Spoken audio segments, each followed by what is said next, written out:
Good evening, soul family. All right. I I worked on probably 5 different essays. I just could not figure out what I want. I'm like, no. And I'm talking hours and hours and hours the last few days. Because I've been off for a few days. You got to know when to step back and just do your own thing, which is awesome to do. So I think this is my 6th attempt at writing. I have written a stack of pages. But I mean, it's not like they're wasted. I'm like, what do I want to put out there, right? So, anyways, I came up with one. I called it owning your, what I call it, owning your sacred space. But before I get into that one, it's kind of hot and I shouldn't have a sweater on. Before I get into that one, Jacob and I have this secret little old bookstore we like to go to in the city. And it has this basement and it's like an awesome bookstore. And you find I've found books there from 18 whatever, and I just love them. Anyway, so I found this book there, and I literally just opened it, flipped through it, and I'm like, this is kind of interesting. But it's called Genesis Revisited, and it's older. See? Genesis Revisited. It's interesting though. Genesis Revisited. Is modern science catching up with ancient knowledge, right? Yeah. So I don't know why I'm drawn to I just opened the book. Literally, I was like, and when I opened it, because I like to do that when I get a new book, just open it. And it landed on chapter 3 in the beginning. And I'm like, should I read this and maybe, like I do with the music, maybe it'll correlate with what I wrote, right? So put the geeks on. Let's read this and see, because I haven't. I just kind of glanced and whatever. In the beginning, God created the heaven and the earth. Can I do without glasses? No. Okay. In the beginning, God created the heaven and the earth was without form and void. And darkness was upon the face of the deep, and the Spirit of God moved upon the face of the waters. And God said, let there be light. And there was light. For generations, this majestic outline of the manner in which our world was created has been at the core of Judaism, as well as of Christianity and the third monotheistic religion, Islam, the latter two being outgrowths of the first. In the 17th century, Archbishop James Ussher, Ussher, of Armagh, Armagh, in Ireland, calculated from these opening verses of Genesis the precise day and even the moment of the world's creation in the year 4004 BC. Many old editions of the Bible still carry Ussher's chronology printed in the margins. Many still believe that Earth and the solar systems of which it is a part are indeed no older than that. Unfortunately, this belief, known as creationism, was taken on science as its adversary, and science firmly wed the theory of evolution has met the challenge and joined the battle. Interesting. It is regrettable that both sides pay little heed to what has been known for more than a century, that the creation tales of Genesis are edited and abbreviated versions of much more detailed Mesopotamian Mesopotamian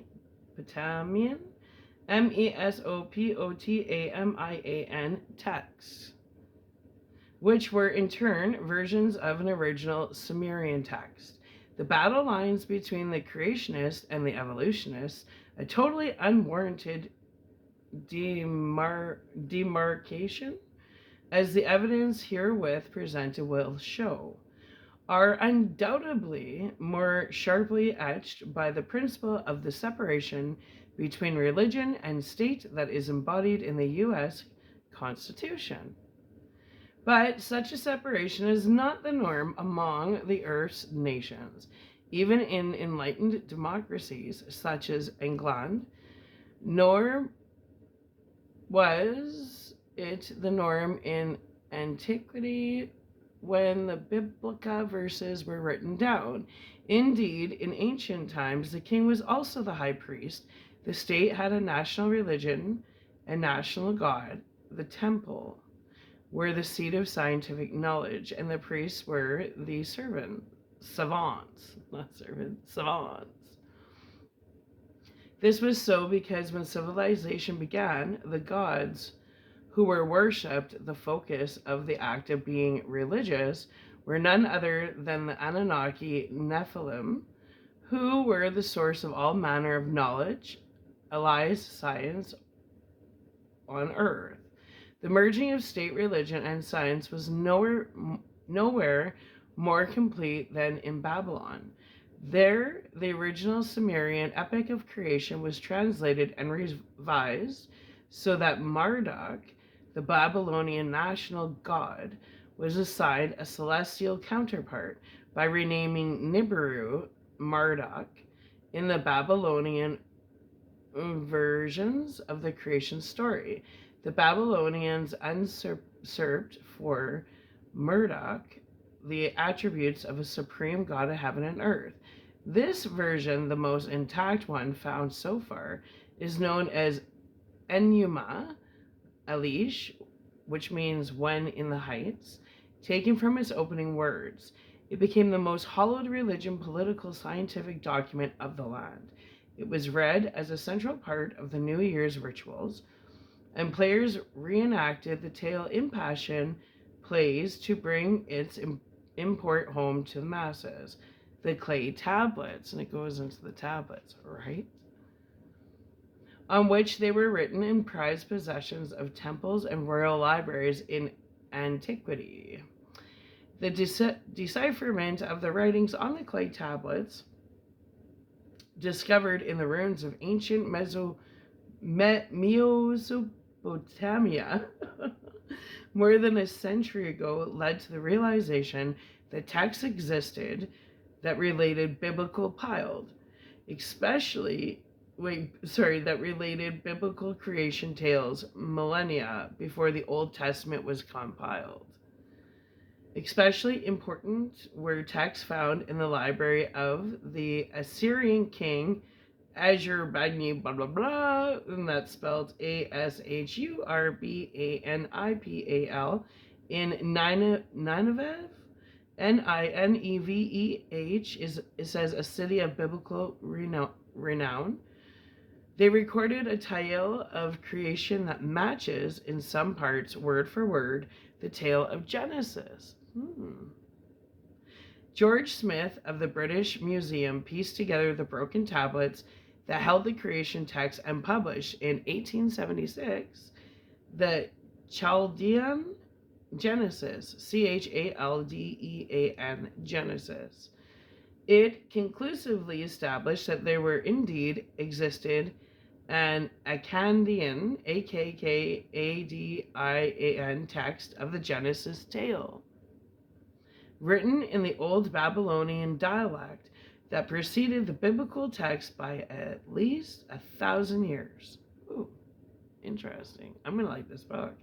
Excavations between 1902 and 1914 uncovered tablets with the Assyrian version of the creation epic, in which the name of Ashur, Ashur, the Assyrian national god, was substituted for that of the Babylonian Marduk, Marduk. Subsequent discoveries established not only the extent of the copying and translation in antiquity of this epic text, but also its unmistakable Sumerian origin. It was L.W. King who, in 1902, in his work, The Seven Tablets of Creation, oh, that's good, yeah, show that the various fragments add up the 7 tablets. 6 of them relate the creation process. The 7th tablet is entirely devoted to the exaltation of the Lord. Marduk in the Babylonian version, Ashur, A-S-U-R, in the Assyrian one. One can only guess that this 7-tablet division somehow is the basis of the division of the biblical story into a 7-part timetable, of which 6 parts involve divine handiwork, and the 7th is devoted to a restful and satisfactory look back at what had been achieved.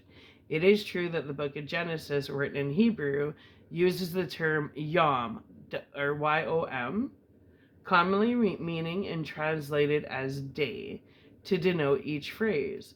Once, as a guest on a radio talk show in a Bible Belt city, I was challenged by a woman who called in about the very point. I explained that by day, the Bible does not mean our term of 24 hours a day of earth, but rather conveys the concept of a phase in the process of creation. No, she insisted. That is exactly what the Bible means, 24 hours. I then pointed out to her that the text of the first chapter of Genesis deals not with a human timetable, but with that of the Creator. Interesting. And we are told in the book of Psalms 94 that in God's eyes 1,000 years are like yesterday. Would she concede at least the creation might have taken 6,000 years? I asked. To my disappointment, there was no concession. 6 days means 6 days, she insisted. Is the biblical tale of creation a religious document? Its contents to be considered only a matter of faith to be believed or disbelieved? Or it is a scientific document imparting to us essential knowledge of how things began in the heavens and on earth? This, of course, is the core of the ongoing argument between creationists and evolutionists. The two camps would have laid down their arms long ago were they to realize that what the editors and compilers of the book of Genesis had done was no different from what the Babylonians had done. Using the only scientific source of their time, these descendants of Abraham, Scion, S-C-I-O-N, of a royal priestly family from the Sumerian capital Ur, also took the epic of creation, shortened and edited it, and made it the foundation of a national religion glorifying Yahweh, Y-A-H-W-E-H, who is in the heavens and on earth. In Babylon, Marduk was a dual deity, physically present, resplendent in his precious garments. He was worshipped as Ilu, I-L-U, translated as God, but literally meaning the lofty one. His struggle to gain supremacy over the other Anunnaki gods had been detailed in this person's book, The Wars of Gods and Men. Oh, maybe I should check that one out, see if I can find it. On the other hand, Marduk was a celestial deity, a planetary god who in the heavens assumed the attributes, role, and credit for the primordial creations that the Sumerians had attributed to Nibiru, the planet whose most frequent symbolic depictions was that of a winged disk. The Assyrians, replacing Marduk with their national god Ashur, A-S-H-U-R, combined the two aspects and depicted Ashur as a god within the winged disk. The Hebrews followed suit by preaching monotheism and recognizing, based on Sumerian scientific knowledge, the universality of God, ingeniously solve the problems of duality and of the multitude of Anunnaki deities involved in the events on Earth by concocting a single but plural entity, not an El, the Hebrew equivalent of L-U. But Elohim, a creator who is plural, literally gods, and yet one. This departure from the Babylonian and Assyrian religious viewpoint can be explained only by a realization that the Hebrews were aware that the deity who could speak to Abraham and Moses and the celestial Lord, whom the Sumerians called Nibiru, were not one and the same scientifically, although all were part of a universal, everlasting, and omnipresent God, Elohim. And it's very similar to what I was writing about, but okay. In whose grand design for the universe, the path of each planet is predetermined destiny, and what the Anunnaki had done on Earth was likewise a predetermined mission. Thus was the handiwork of a universal God manifest in heaven and on earth. These profound perceptions, which lie at the core of the biblical adoption of the creation story, Enuma, E-N-U-M-A, Elish, E-L-I-S-H, can be arrived at only by bringing together religion and science while retaining in the narrative and sequence of events the scientific basis. But to recognize this, that Genesis represents not just religion but also science, one must recognize the role of the Anunnaki and accept that the Sumerian texts are not myth but actual reports. Scholars have made much progress in this respect, but they have not yet arrived at a total recognition of the factual nature of the text. Although both scientists and theologians are by now well aware of the Mesopotamian origin of Genesis, they remain stubborn in brushing off the scientific value of these ancient texts. It cannot be science, they hold, because it should be obvious by the nature of things that none of these stories can possibly be the product of human memory. To quote N.M. Sarna of the Jewish Theological Seminary in Understanding Genesis, such a statement can be challenged only by explaining, as I have repeatedly done in my writings, that the information of how things began, including how man himself was created, indeed did not come from the memory of the Assyrians or Babylonians or Sumerians, but from the knowledge of the science of the Anunnaki Nephilim. They too, of course, could not remember how the solar system was created or how Nibiru Marduk invaded the solar system, because they themselves were not yet created on the planet. Oh, I want to do some meditating and see if I can unlock some stuff, because now I'm interested. Ooh, I'm going to have fun with this one. Decode all this. But just as our scientists have a good notion of how the solar system came about, and even how the whole universe came into being, the favorite theory is that of the Big Bang.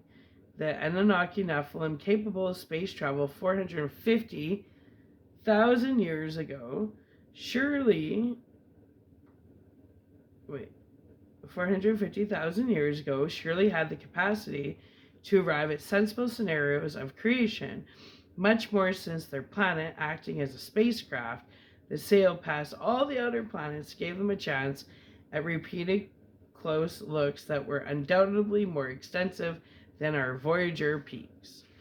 Several updated studies of the Enuma Elish, such as the Babylonian Genesis. This nose ring is driving me nuts today.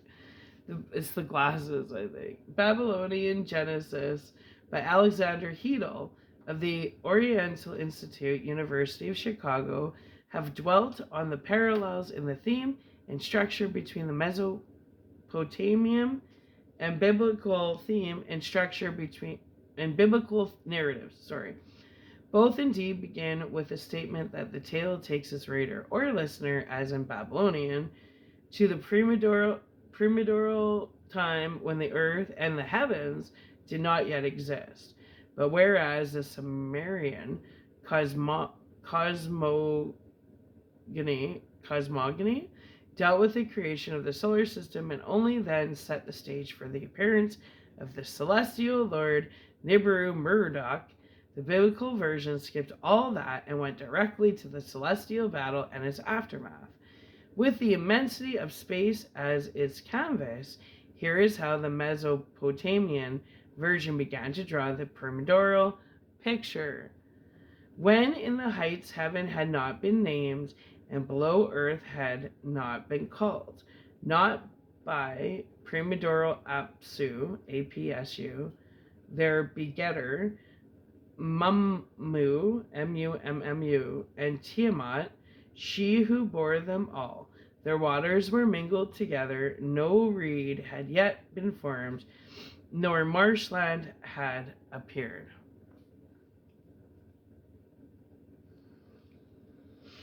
Even in the traditional King James Version, the biblical opening is more matter-of-fact, not an inspirational religious opus, but a lesson in primordial science, informing the reader that there indeed was a time when heaven and earth did not yet exist, and that it took an act of the celestial Lord, his Spirit, moving upon the waters to bring heaven and earth about with a bolt of light.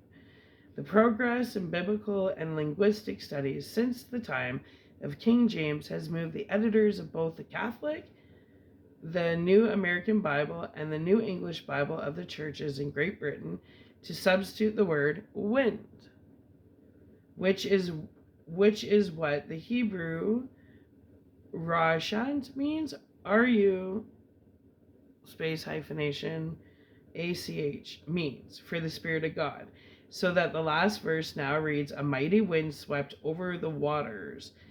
They retain, however, the concept of abyss, for the Hebrew word teham, Tehom,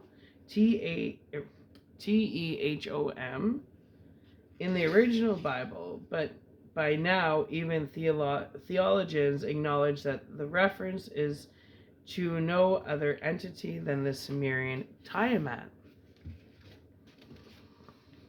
With this understanding, the reference in the Mesopotamian version to the mingling waters of Tiamat ceases to be allegorical and calls for a factual evaluation. It goes to the question of the plentiful waters of earth and the biblical assertion, correct as we shall soon realize, that when the earth was formed, it was completely covered by water. If water was so abundant, even at the moment of Earth's creation, then only if Earth's creation, then only if Tiamat was also a watery planet, could the half that became Earth be watery. What? With this understanding, the reference in the Mesopotamian version to the mingling waters of Tiamat ceases to be allegorical and calls for a factual evaluation. It goes to the question of the plentiful waters of earth and the biblical assertion, correct as we shall soon realize, that when the earth was formed, it was completely covered by water. If water was so abundant even at the moment of Earth's creation, then only if Tiamat was also a watery planet could the half that became Earth be watery. Okay? The watery nature of Tehom, Thom, Tiamat, is mentioned in various biblical verses. The prophet of Isaiah 51:10 recalled the primeval